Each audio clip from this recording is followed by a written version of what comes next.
warahmatullahi wabarakatuh. Waalaikumsalam warahmatullahi wabarakatuh. Ketemu lagi bersama saya, Samsir Alam. Di samping saya adalah Wakil Wali Kota Bau-Bau, Bapak Laude Ahmad Munianse. Sebelumnya terima kasih banyak Pak Wakil sudah meluangkan waktunya yang padat untuk bisa hadir di channel saya.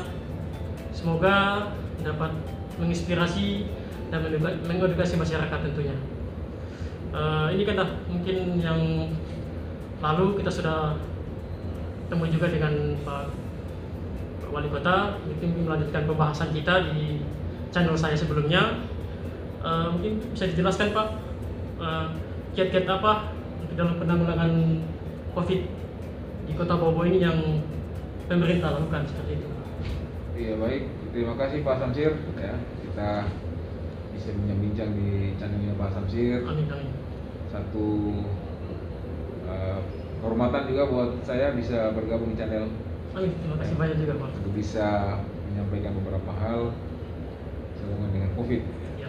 Jadi pada prinsipnya COVID-19 yang sudah melanda dunia dan Indonesia pada khususnya sejak dinyatakannya sebagai pandemi oleh WHO tahun 2020 bulan Maret ya, Februari, maka pemerintah sebenarnya secara berjenjang sudah melakukan upaya-upaya karena pola penyebarannya itu seperti flu biasa, tetapi tingkat kerusakannya melebihi itu.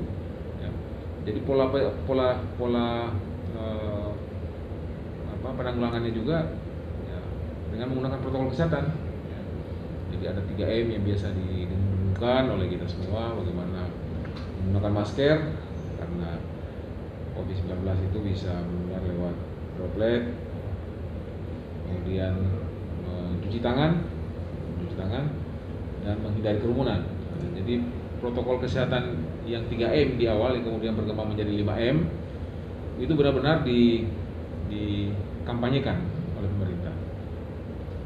Untuk mendinamisir itu juga dibentuklah Satgas COVID-19 berdasarkan instruksi dari pemerintah pusat, di daerah membentuk itu, dan inilah yang melakukan itu mulai dari pemrogramannya, pelaksanaannya sampai dengan pengawasannya.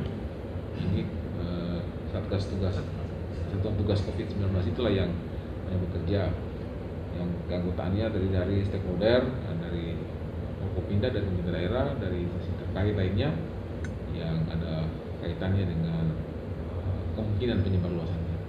Misalnya ada perwakilan dari pelabuhan, dari bandara, dari itu semua, karena kita anggap inilah tempat-tempat masuk dan semua orang harus punya kepedulian yang sama untuk bersama-sama menerapkan protokol kesehatan. Jadi prinsipnya kita pemerintah kota dalam hal penanggulangan COVID-19 itu dari sisi penyebar luasannya, kemudian dari sisi penanggulangan dampaknya, karena dengan hadirnya COVID-19 ini benar-benar bisa dan telah meluluhlantahkan sistem perekonomian kita, sistem sosial kita, sehingga memang pemerintah tidak bisa tinggal diam di situ. Sehingga dilakukanlah pendataan kelompok-kelompok terdampak, dan pemerintah memberikan santunan atau bantuan sesuai dengan kemampuan pemerintah, dan kira-kira itu bisa menjadi solusi jangka pendek buat kelompok terdampak itu agar mereka bisa bertahan. Dan selanjutnya ada program-program bagaimana untuk membuat mereka lebih berdaya. Jadi pada prinsipnya pemerintah pada COVID-19 ini benar-benar mengeluarkan energi besar karena satu prinsip bahwa keselamatan rakyat itu yang terpenting. Sehingga dilakukanlah upaya refocusing yang tadinya anggaran untuk infrastruktur strategis, untuk kegiatan-kegiatan itu mau tidak mau direvisi. Ada yang dikurangi, ada yang malah hilang sama sekali dalam perencanaan. Ini tidak lain adalah bagaimana mengakumulasi kekuatan pemerintah daerah untuk bisa bersama-sama masyarakat bangkit melawan COVID dan bisa kita pulih dan kembali sebagaimana sedia kala. Seperti itu langkah-langkah yang dilakukan. Siapa? Ini Pak Wakil kan lagi gencar-gencarnya vaksinasi massal ini. Iya. Mungkin dari beberapa masyarakat, terutama di sosial media netizen, ada yang bertanya nih Pak. Bagaimana yang bertanggung jawab itu siapa kalau misalkan dari sisi vaksin itu ada efek samping di situ, masa kan namanya apakah siapa yang bisa bertanggung jawab, apakah dokternya atau siapa? Ini Pak Wakil bisa jelaskan? Ya, pada prinsipnya karena vaksin itu sudah dilakukan uji, ya, sehingga dianggap bahwa itu aman, ya, aman. Namun tentunya tidak menutup kemungkinan kalau misalnya terjadi efek samping. Ya, efek samping itu bisa disebabkan rusaknya vaksin itu sendiri atau tidak kondisi tubuh yang akan mendapat vaksin itu. Ya, mungkin dia tidak terus terang dengan penyakit apa misalnya atau hal apa yang dia lagi derita yang kira-kira kontraindikasi dengan vaksin itu sendiri. Jadi pada prinsipnya vaksin itu kan tanggung jawab bersama pemerintah dan masyarakat sendiri. Ya, karena pemerintah bertanggung jawab untuk mengadakannya dan masyarakat juga harus mempunyai rasa tanggung jawab agar mereka bisa melindungi dirinya dan melindungi orang lain. Itu prinsipnya. Sekali lagi kalau terjadi sesuatu seperti itu, ada satu lembaga yang dibentuk oleh pemerintah untuk melihat, mengkaji bahwa untuk kejadian seperti itu sesungguhnya salahnya di mana. Jadi tidak serta merta kalau ada penyimpangan atau ada keluhan, ada efek samping, lantas ada pihak yang kita salahkan. Tidak. Ada tim. Saya lupa persis apa nama tim itu, tapi ada tim yang dibentuk pemerintah untuk bisa mengkaji mengapa sampai terjadi itu. Tidak serta merta ada keluhan yang dianggap efek samping, lantas itu disalahkan pemerintah. Tapi pada prinsipnya pemerintah, karena ini program pemerintah, pada prinsipnya pemerintah bertanggung jawab, karena ya namanya untuk penyelamatan itu yang utama. Toh juga sudah diuji bahwa sesungguhnya tidak akan sejauh itu. Ya, tapi kalaupun terjadi sesuatu, ya itu sepersekian lah. Ya, 0,sekian mungkin. Ya, tentunya adalah prosedur, ada protapnya. Seperti apa tanggung jawab pemerintah apabila terjadi hal seperti itu. Ya, ini Pak, selanjutnya mungkin menurut Bapak ini Pak Wakil Wali Kota, kira-kira di Kota Bau-Bau ini sampai kapan ini pandemi COVID ini akan berakhir seperti itu Pak? Ya, saya kira sampai dengan hari ini belum ada satu ahli pun yang bisa memprediksi kapan berakhir. Tetapi kita yakin bahwa apabila kita sudah vaksin, kemudian kita disiplin dalam protokol kesehatan, saya percaya bahwa kita akan punya daya tahan terhadap COVID-19. Nah, pada saat kita sudah punya daya tahan COVID-19 itulah, maka akan terjadi penurunan kasus. Dan saya percaya bahwa COVID tidak akan pernah berakhir. COVID akan hadir sebagaimana flu-flu biasa. Cuma daya tahan masyarakatnya menjadi lebih kuat. Olehnya itu maka pemerintah selalu menyarankan kepada kita agar sesegera mungkin kita bisa mencapai angka 70% angka vaksinasi. Karena dengan seperti itu daya tahan sosial, daya tahan komunitas itu menjadi lebih baik. Nah, ketika kita capai daya tahan seperti itu, maka kita akan melihat bahwa COVID ini tidak akan lagi mengancam sebagaimana di awal kehadirannya di muka bumi ini. Jadi kalau berakhir, saya percaya tidak berakhir, tapi kita akan mempunyai kemampuan untuk bisa mengendalikan dan menyiasat COVID ini. Sebagaimana Pak Presiden memberikan sebuah contoh, ya seperti api itu bisa membakar, tetapi kalau bisa kita kendalikan, maka api itu bisa justru bisa membantu banyak hal.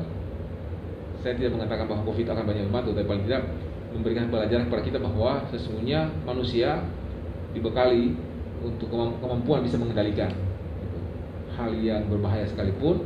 Kalau kita punya pengetahuan untuk pengendalian, pasti itu kita bisa kita memenangkan itu. itu yang kita harapkan sekarang. Salah satu cara untuk bisa mengendalikan COVID-19 adalah vaksinasi. Makanya kami sangat berharap pada seluruh masyarakat Kota Bau-Bau, mari nggak usah ragu, nggak usah takut, mari vaksin, karena vaksin itu bukan hanya menolong diri Anda, tapi juga akan menolong orang lain. Dan dalam Islam, dalam agama kita mengatakan bahwa sebaik-baik orang adalah yang paling banyak manfaat buat orang lain. Ya, sehingga kalau kita ingin mencari pahala di situ dengan COVID, dengan vaksin, dengan vaksin kita bisa beribadah. Betul. Karena ketika kita vaksin, menolong diri sendiri dan bermanfaat buat orang lain. Karena dengan seperti itu kita bisa melindungi orang lain dari penularan COVID. Saya kira begitu. Ya. Ini Pak Wakil, sebagai istilahnya orang nomor 2 di Kota Bau-Bau, solusi apa yang ditawarkan kepada masyarakat dalam hal penanggulangan COVID? Mungkin misalnya ada bantuan-bantuan seperti itu, Pak. Iya, pada prinsipnya pemerintah itu akan memberikan stimulan. Yang namanya stimulan tentu ya ala kadarnya. Kita selalu berharap bahwa akan ada program-program yang memberikan penguatan kembali kepada kelompok-kelompok terdampak untuk bisa tumbuh kembali, bangkit kembali. Nah, makanya tema Hari Kesehatan kita hari ini adalah bagaimana Indonesia ini bisa bangkit, ya, bisa bangkit kembali. Dan alhamdulillah kami di kesempatan ini saya mohon pinjam channelnya, menyampaikan, mewakili Bapak Wali Kota menyampaikan terima kasih yang sebesar-besarnya kepada seluruh masyarakat Kota Bau-Bau yang telah membantu pemerintah di dalam menjaga kesehatan lingkungannya, menjaga perilaku hidup sehatnya, sehingga kita kemarin sudah mendapat penghargaan dari pemerintah pusat, apresiasi dari pemerintah pusat atas upaya kerja keras kita selama ini di bawah pimpinan Bapak Dr. Haji Ayas Tamrin MH sebagai Wali Kota. Kota Bau-Bau kembali diganjar dengan penghargaan, yaitu Bistara. Nah, Bistara itu penghargaan tingkat ketiga, ya, penghargaan ketiga untuk kota sehat. Alhamdulillah, terima kasih atas seluruh dukungan dari stakeholder dan teman-teman yang telah berjuang keras untuk kembali mempertahankan secara berturut-turut. Kita mulai dari Padapa, Wirdah, dan kemarin kita Bistara. Jadi sekali lagi terima kasih. Terakhir nih Pak Wakil, sebelum kita tutup, ada pertanyaan dari netizen kemarin. Kan Bapak sudah buka operasi Batu Anwar kalau tidak salah Senin kemarin. Mungkin bisa jelaskan kepada masyarakat itu sendiri, apa benar Pak itu operasi Batu Anwar tidak ada istilahnya dalam masa pandemi COVID ini tidak ada posisi timbang menghilang seperti itu, atau seperti apa Pak? Ya, pada prinsipnya operasi Anwar, Zebra Anwar, itu adalah penegakan pada peraturan perundangan, khususnya peraturan lalu lintas. Jadi diharapkan kepada seluruh masyarakat, pengguna kendaraan dan pengguna jalan raya untuk patuh terhadap peraturan itu. Dan memang kemarin penekanan dari Kapolri bahwa untuk Zebra Anwar tahun 2021 ini memang difokuskan kepada upaya protokol kesehatan. Jadi bukan berarti tidak tilang sebenarnya, tetap ada saja. Cuma lebih difokuskan kepada protokol kesehatan. Jadi kalau seandainya ada kendaraan yang benar-benar bodong, ya pasti karena itu tindakan tegas oleh pihak kepolisian terhadap penggunaan kendaraan yang tidak punya surat. Jadi intinya mencoba untuk mengingatkan para pengendara, masyarakat yang menggunakan jalan raya agar protokol kesehatan yang telah didengungkan pemerintah sebagai salah satu upaya cara agar kita bisa mengurangi dampak dari COVID-19 atau bisa menghindarkan kita dari dampak COVID-19 itu benar-benar bisa efektif. Kalau kita semua berdisiplin, saya percaya Indonesia ini akan bangkit kembali setelah kita terpuruk kurang lebih 2 tahun dari COVID-19. Pihak kepolisian mengambil momentum ini sebagai upaya untuk menegaskan kembali bahwa COVID belum berakhir dan masih perlu kolaborasi dari semua pihak dengan bersama-sama menerapkan protokol kesehatan yang ketat agar kita benar-benar bisa selamat seiring dengan semakin majunya, semakin terjadinya progres pada vaksin. Vaksin kita alhamdulillah di Kota Bau sudah di atas 62. Mudah-mudahan kalau berdasarkan standar itu kalau sudah 70%, kemungkinan daya tahan kolektif kita, daya tahan masyarakat kita terhadap COVID akan terjadi. Amin. Dan itu bisa kita capai dalam waktu yang tidak terlalu lama sehingga aktivitas keseharian kita bisa berjalan lancar, ekonomi kembali tumbuh, pendidikan kita juga semakin bergairah lagi. Yang selama ini anak-anak kita banyak belajar di rumah, saya percaya belajar di rumah memang sebagai satu pilihan, tapi bukan pilihan terbaik. Ya, pilihan terbaik adalah tetap tatap muka karena di situ ada transfer, selain transfer pengetahuan, ada juga transfer perilaku, ada juga aspek-aspek lain dalam sistem pendidikan. Kalau pengajaran mungkin, tapi kalau aspek pendidikan perlu ada tatap muka. Saya kira itu yang perlu saya sampaikan. Terima kasih banyak ini Ya, Pak Wajib. terima kasih. Ya, semoga Bapak selalu dalam sehat-sehat, keluarga juga sehat-sehat, dilancarkan aktivitasnya ya. Sudah meluangkan waktunya di channel saya. Terima kasih juga sudah para penonton sudah menonton video ini. Semoga dapat bermanfaat dan mengedukasi masyarakat. Terima kasih, salam sehat. Wassalamualaikum warahmatullahi wabarakatuh. Waalaikumsalam warahmatullahi wabarakatuh.